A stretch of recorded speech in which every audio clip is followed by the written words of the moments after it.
ঈদের দিন কুরবানি পশুর কলিজাগুলোই আমাদের বাসায় সবার আগে রান্না করা হয়। আর লাস্ট ৩ বছর ধরে আমি খুব হ্যাপিলি এগুলো ক্লিন করি অ্যান্ড রান্না করি। আজকে সেটাই দেখাবো যে আমি পার্সোনালি কিভাবে সেটা ক্লিন অ্যান্ড রান্না করি। শুরুতে আমি কলিজাগুলোকে মোটামুটি বড় সাইজ করে কেটে ফুটন্ত গরম পানিতে 10 মিনিটের জন্য আমি ঢেকে রেখেছিলাম। আমি আরেকটু বড় করে কেটে রাখতে চেয়েছিলাম, বাট সামহাও আমি একটু ছোট করে ফেলেছিলাম। তো আমি চেক করছিলাম যে আর কিছুক্ষণ রাখতে হবে কিনা। দেখলাম যে না, আরো কিছুক্ষণ রেখে এটা ক্লিন করতে হবে। পরে আরো কিছুক্ষণ রেখে আমি চেক করছি, দেখেন কি পরিমাণ এখানে ময়লা বের হয়েছে এবং খুবই বাজে একটা স্মেলও হচ্ছিল। তারপর আমি পানিটা ছেঁকে এক এক করে এটার উপরের যে ভারী স্কিনটা সেটা ফেলে দিব। আমি যেহেতু একটু পিসগুলো ছোট করে ফেলেছিলাম, তো আমার স্কিনগুলো একটা একটা করে ফেলতে অনেক সময় লেগেছিল।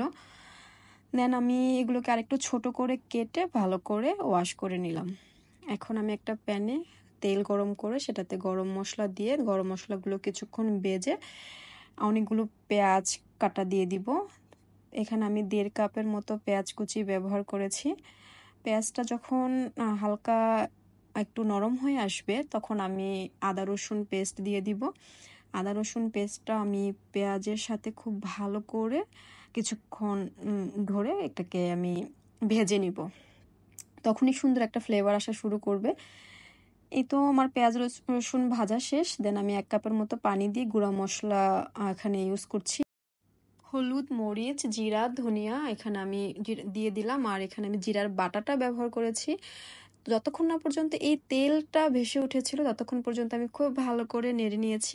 মশলার পানিটা শুকিয়ে যখন এই তেলটা ভেসে উঠেছে তখন আমি কেটে রাখা কলিজাগুলো দিয়ে দিয়েছি। কলিজাগুলো খুব ভালো করে নেড়ে নিয়েছি মশলাগুলো যাতে ঢুকে। দেন আমি একটা ঢাকনা দিয়ে ঢেকে দিলাম।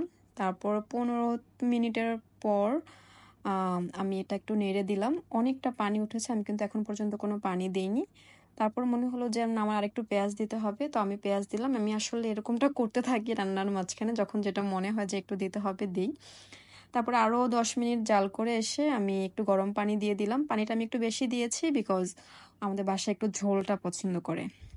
তারপরে আমি কয়েকটা কাঁচামরিচ দিয়ে দিলাম যখন মনে হলো যে 80% মতো সিদ্ধ হয়ে গিয়েছে। আর পাশে আমি একটু ডাল বোনা করে নিচ্ছিলাম, সেটাও একটু দেখাই দিলাম।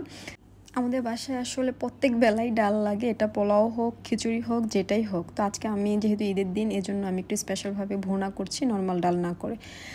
এই তো আমি উপরে একটু ভাজা জিরা গুঁড়াও দিয়ে দিলাম। Almost done. আর একটু পানিটা শুকিয়ে গেলে নামিয়ে নিব। আমি অলরেডি টেস্টও করে ফেলছি বাসার একজনকে, সে বলল পারফেক্ট হয়েছে, তো নামিয়ে ফেলাম। Thank you for watching.